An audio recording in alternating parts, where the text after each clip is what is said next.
Welcome to Parenthood, episode 4. We're coming to you from New Life, and our topic today is parenting a child with special needs or different medical issues. So we have today with us, we have Scott from King George. How's it going, everybody? My name's Scott. I have 2 kids, Cora, who is 2, and Cooper, who is 6. And Cooper has type 1 diabetes. He's been diagnosed for about 3.5 years now. So excited to connect with y'all and talk about that a little bit. And let's get going. Yeah. And we have Kacie. Yes, I'm Kacie. I am Pastor Dave's wife. We have 4 kids. We have 11-year-old Judah, 13-year-old Noah, and 9-year-old Olivia, and 23-year-old Renee. And Noah and Judah have ADD and ADHD. So we are in the behavioral side of things, not so much the physical health side of it. Gotcha. Yeah. And my name is Ashli, and we have 4 children. We've got an 11-year-old, a 9-year-old, a 5-year-old, and a 2-year-old. And our 9-year-old has ADHD, and he also had a speech delay.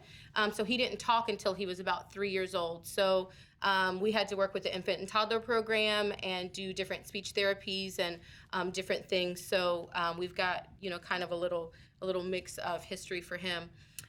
So we're just coming to you today to talk about just parenting through all of those different scenarios. So to get us started off, just what has been the hardest thing about parenting a non-typically developing child?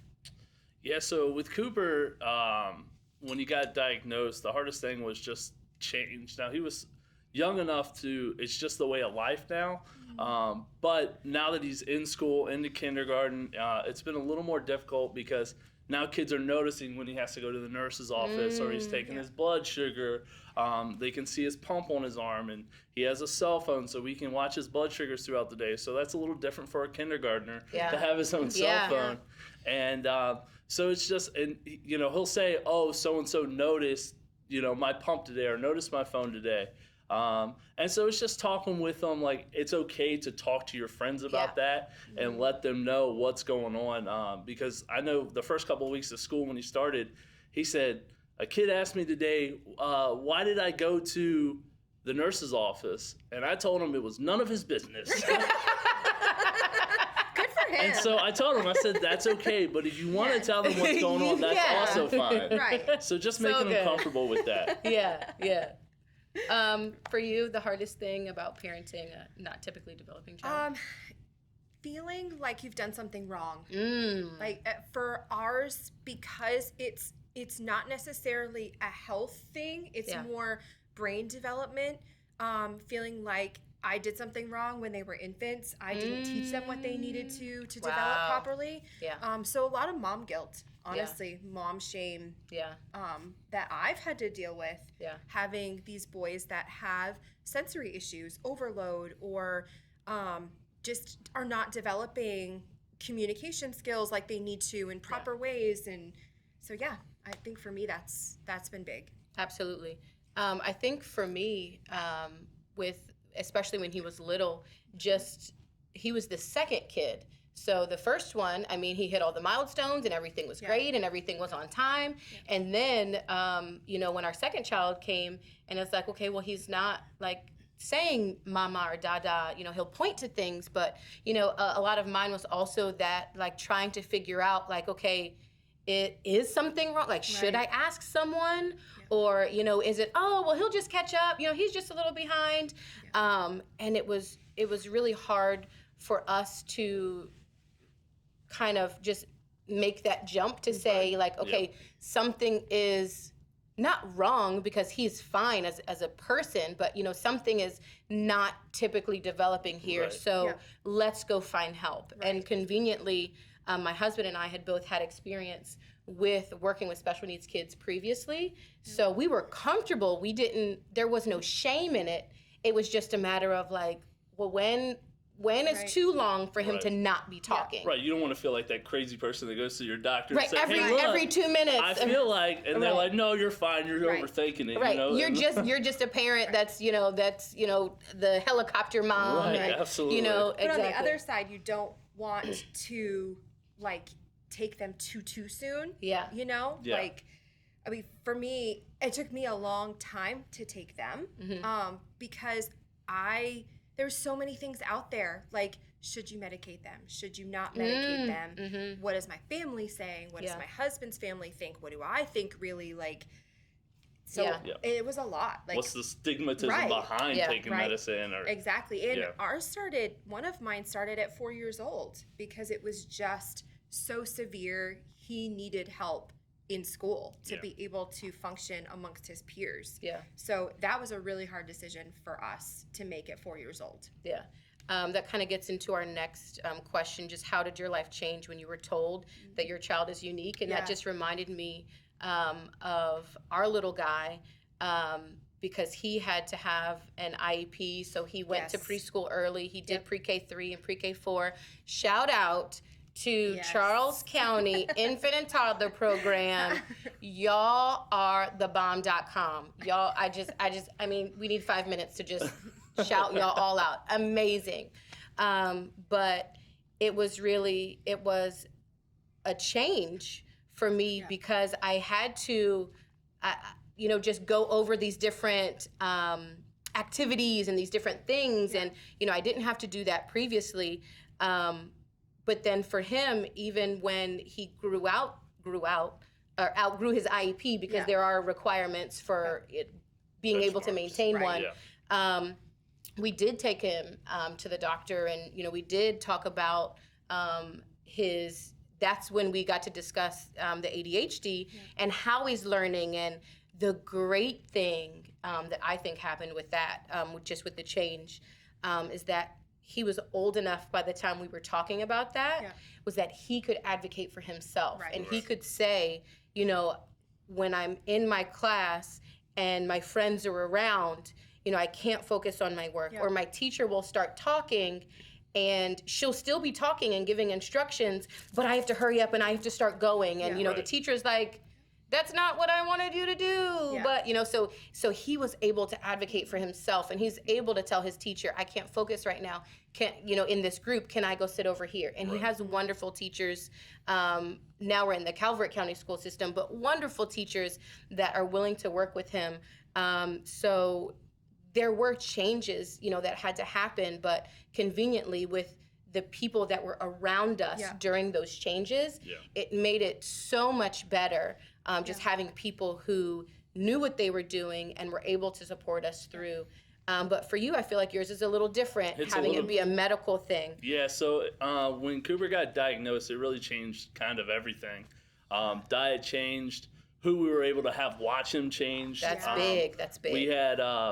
We had to stay in the hospital for 3 days, 4 days, and learn how to give shots and take blood sugar, how to count carbs. And so then we had gone from anybody could watch him, grandma, grandpa, sisters, everybody. Cousins, and so that was nice for me and my wife. We were able to go on dates and everything else. Well, when he got diagnosed, that all shifted. Yeah. And so it really changed everything for us. From him being, he was almost 3 when he got diagnosed. He wasn't used to getting shots. I mean, what kid likes getting shots? Yeah. And then being told, no, you can't have so much candy, or no, you can't have ice cream all the time. And we do bribe with popsicles in my house. Yeah. So, I mean, we still do that. Let's be honest. They're still kids. We just adjust. Let's be real. We just adjust. So yeah, it was definitely a life change for all of us, not just him, but all of us. Yeah. So that's a lot. So, were you ever mad, sad, upset, frustrated, any of those emotions with God about finding out about these changes for your life? Yeah, absolutely. Because you have this picture of what your child's going to be like. Yeah. Like Noah, he's my first one. You think, oh, he's going to be wonderful and he's going to be obedient and we're just going to have this wonderful life. And that's not the case. Yeah. Like, life is great. It is, but it is challenging. And so you think, well, what did I do? Yeah. Or what didn't I do? Why are you giving me this? Yeah. Like, I am not capable of doing it. And that's exactly why. Like, I am not capable. But I don't know how people do it who don't know the Lord. Yeah. Like, I really don't. I would have said that so many times, like, because that is my grounding.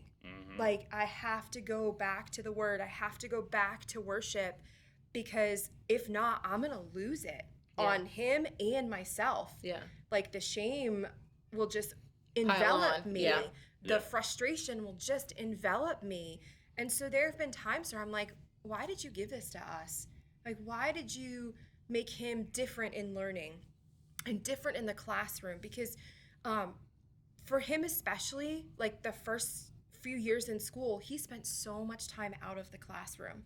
Like, we're still trying to catch up because he just couldn't function well. Yeah. And where we lived was not adequately prepared to support his academic needs. Not anything against the school, it just wasn't. Right. Yeah. And so we do have gaps because of that delay. The inability of being able to handle the needs that he had in the classroom as a young child. Yeah.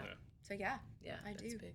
Yeah, for me, I remember when we didn't know what was going on. We were in the process of also potty training, so we just thought Cooper was like going to bed, being like, "All right, I gotta go pee," and so I remember the night I kind of just had a dad moment, was like, "You're staying in your bed, don't get out of bed." I laid on the floor next to him, and he's like crying, like, "I have to pee." I'm like, "No, you don't have to pee. You need to go to bed. Hold it." And so he ended up going pee, and I was like, I told my wife, I said, I'm just going to take him to the doctor in the morning. So I took him to the doctor, and that's where they automatically knew what was going on, but we had no idea. You know, that was our first introduction to diabetes. But I remember being in the hospital, and I had just switched jobs because I was a correctional officer, and I had been working every other weekend. I was doing nights and then days, and I had said I want to be home with my kid more. Like, he had started noticing when I wasn't home, and so I had just got the call, like, "Hey, you're going to start this new job where I'm at now," and we had just gotten that call like the night before he got diagnosed, and I had to go the next day and fill out paperwork because I was starting it the following Monday. Oh, wow. And I remember calling one of my good friends that's a Christian, and it was like, I'm mad at God right now. Yeah. And I've never said that. You know, I grew up as a Christian, and so that was a different thing for me. And I remember being depressed. I remember kind of having self-pity. Like, oh, woe is me. Like, woe is him. Like, absolutely. He's my firstborn, my son. Like, what are we going to do now? And I remember just being mad and bad about just God in general. Yeah. And my buddy prayed with me, and it kind of shifted. Once I shifted my focus back on, instead of, why, God, did you do this to me? And shifted onto, God, how are you going to use me and Cooper to advance your kingdom? It shifted that mindset, that depression, that self-pity, all of that anger, all of it went away. And I think that, it's very important when you have diagnosis, physical, mental, to really think about, how can God use this to advance his kingdom and use me and use my son to advance his kingdom. Yeah. And so, but I was mad, and and I think it's okay to be mad sometimes. Absolutely. You can't. The thing is, you can't stay there. You got to move out of it. Yeah. I feel like even right now, I'm gonna get a little real right now. So even right now, with everything going on, with schools being shut down and everything, we have become homeschool parents. Yeah. So to have a child that does not perform typically in the classroom is different. So today I might or might not have been mad. But in those moments, I think it's really important for me to. I really was not mad at God today. I've gotten over my anger with God. My anger was with myself for not preparing better. But I think in those moments when I have gotten mad or upset or frustrated or whatever the word is, that even in those moments that truly is a blessing. Yeah. That whatever it is different or unique about that child, that can be so beautiful. Yes. So even for us, for our little guy, he did not say mama until he was almost 3. So for me, yes, there was that time where he didn't talk, but as soon as he said that, I mean, the world stopped in that moment. And it was just so beautiful. And he is my reminder to not take for granted the beautiful things that happen every day, you know, with all of the kids, even you know, I'm the kids director, you know, even all of my kids from church, you know, like all of the kids that I know and love, like all of those moments, you know, when they run up and say, you know, Miss Ashley, it's like all of those things, like he is my grounding place. He is my reminder that God is good, that God does answer prayers, that God is faithful, and that no matter what those situations are or what you're going through, that God is in it and he is there. Every time I hear this kid talk, oh my gosh, it gives me chills. Like it warms my heart. So were there times when I was mad or frustrated or upset or kind of the why me, what did I do? Yes, we had those moments. But I am so thankful to have people around me that I could go to, like you said, you called your friend. Community is so important when you're going through these things to be able to vent and I'm going to call Kacie and say, this is so frustrating, and have that person that's going to pray with you and be there for you and get you through those things. And also give you a break. Absolutely. Like when my guys were younger than they are now, we lived in such a great community of people who would help me parent, who understood their personalities, their needs, and would see that I really just needed a break and would come and be like, you know what, we're going to go to my house and stack wood. Because they knew that they needed that output, that physical output, because everything on the inside's just too much. And so for our guys, like physical activity really helped bring them down. Also pressure. So like if they saw them at church, like just being wild and crazy, they would just grab them and just give them that huge pressure. And it was so great that it didn't have to be Dave or I, that it was anybody that knew us intimately. And we gave them permission to do that, you know, like it's not just anybody, but it's your people, your tribe. Exactly. And that's why it's so important if you're not in a small group or serving on a team to get plugged in, because those relationships you build here at church are going to be what holds you together when you face life's difficult moments, like a diagnosis, like a mental health, you know, whatever you're facing. It's so important to build those relationships, not just on Sunday, but during the week in a small group and serving.